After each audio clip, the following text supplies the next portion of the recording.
two ladies wrote the book on it. You're holding it in your lap. I want you to meet these women. You might say they have their MRSs. They are Mrs. Cassandra Marshall Cato Lewis and Mrs. Monique Gillerette Dijon. And you wrote a book on how to marry a black man. All right, I'm going to let them get done, but we're about to do a little exercise here. Chat, be ready.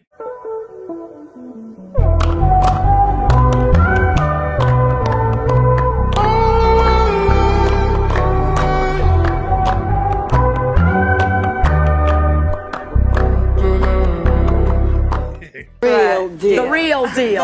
What is the real deal? Well, the real deal, first of all, is we love black men. Can everybody say that? We love black men. Okay. They didn't repeat I'll admit it. I was desperate.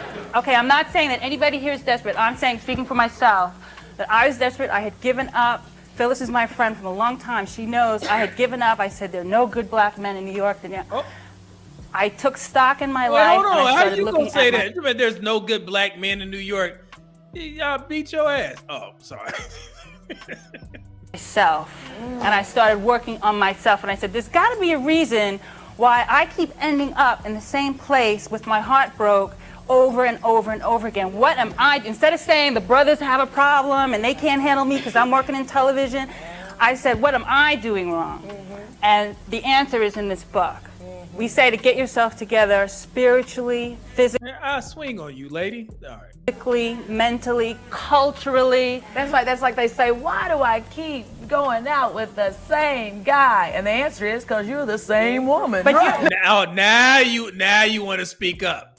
Now you want to say it to the women on the panel.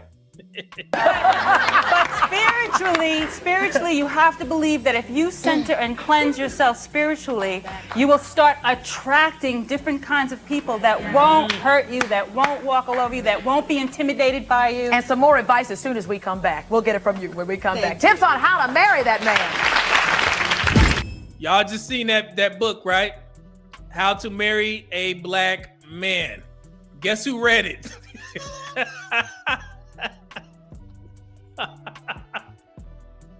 Just guess whose egghead ass read that damn book before this show so I can get these notes for y'all.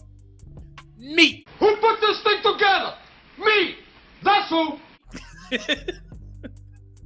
I built this. Me. That's who.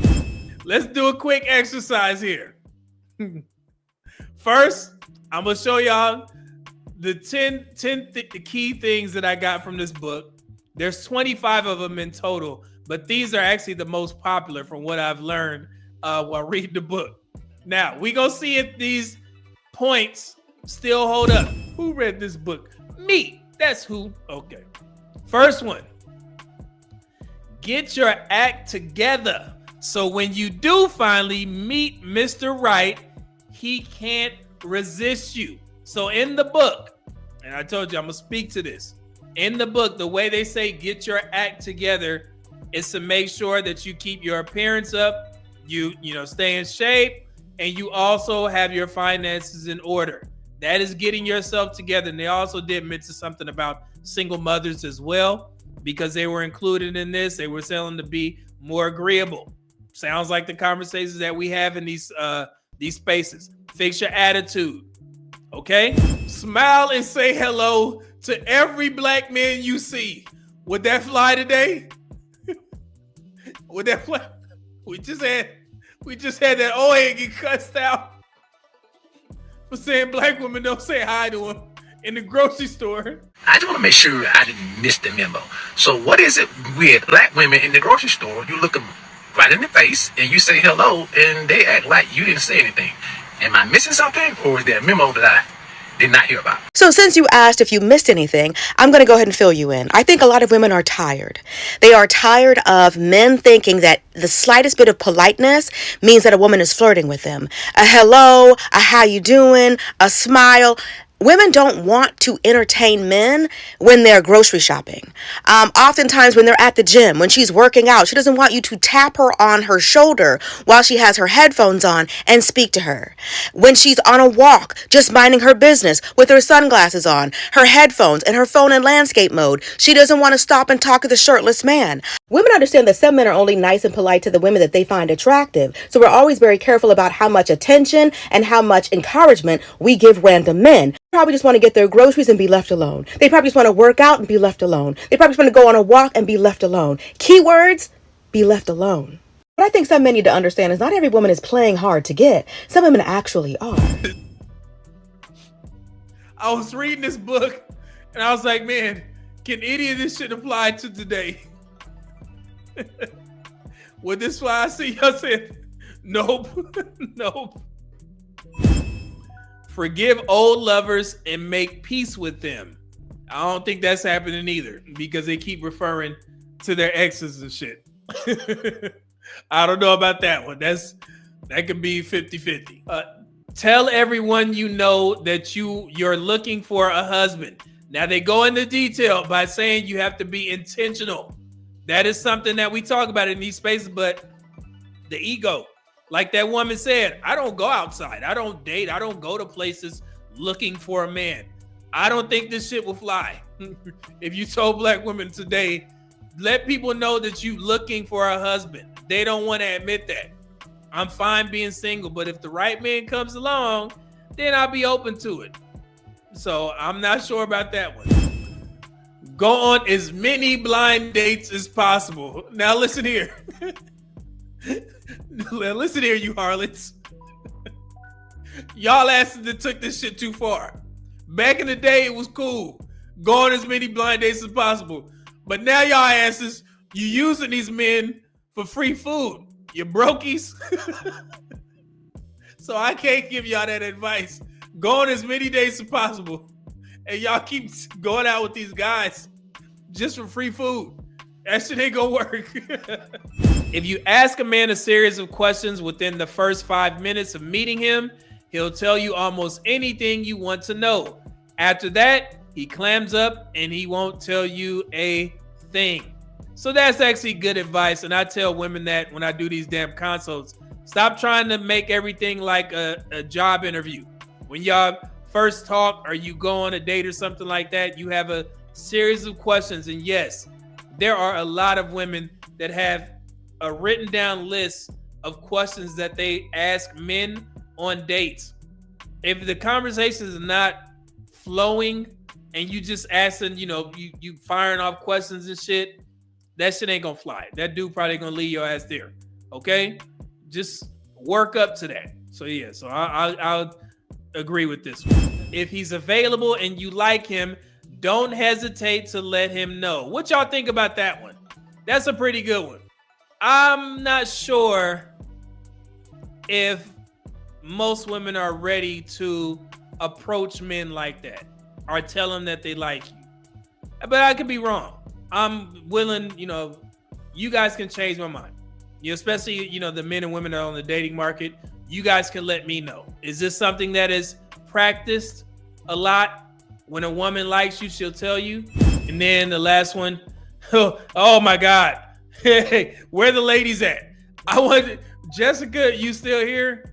Olawa, are you still here? What y'all think about this one? Dress conservatively. If you attract him with your body, how are you going to keep him with your mind? What y'all think? Well, will they dress conservatively? What y'all think? I'll let y'all. You tell black women, hey, stop being naked around here. They gonna listen to you? Jessica said no. Yeah, they want to be naked up out here, so I can't tell. I be trying to tell the women on the Pop the Balloon shows, you 2 inches above the thing. Okay, look, officer, you wouldn't believe the skirt this girl got on here. Just 2 inches above the thing. You know what I'm talking about. Yes, sir. Everything out. Women that came on these shows and lace and shit, cheeks and draws hanging out. Lord, they ain't listening. Oloa said definitely not currently. They are not. Yeah. Hell no. Nope. I've been trying to help, man. Tips on how to marry the man. Wish you well Christmas card. This program works so well. By the way, that was Monique's husband, Robert DeYoung. It works so well that Whitney Houston wants to is optioning the project for a film. Oh, really? Okay, That's right. through Disney. And the first and best tip is smile and say hello to every black man you see. Okay. Look. Okay. Secondly, Look at forget about your type. Look down there. Bottom right. Look at middle right. Look at her. They ain't with none of that shit. Smile. Didn't they get pissed off at Kevin Samuels for saying that? You don't have a type from now on. And your type is a black man, okay? And third is to forget about the dinner and movie date because our brothers want to get paid when they, go out. Social functions, walk on the river, have him take you somewhere that you're going to meet other black men because he may not be the right one, but he might have a cousin or uncle. Ron, what do you say? Some more tips. I told y'all I read this damn book. Let me show you. This was so funny. I got this shirt. Watch this Harold shirt. brought this shirt all the way from Boston. And girlfriends, look at this. It says, you wear it, it says, single black female, attracted, gifted, and independent, seeking a mature, honest, supportive, what is this? God-fearing, financially stable, physically and mentally fit black man. Then when you turn around and walk away, it says, if you are a non-supportive, no good, lying, jealous, nagging, broke, unemployed, uneducated, jive, two-time, and two-minute brother, please don't call. We see, just messed up everything. We can't get no applause. We can't get no praise. Who would wear a shirt like that? Would that attract y'all? Single men, if you seen a woman wearing a shirt like that, Lord, my God.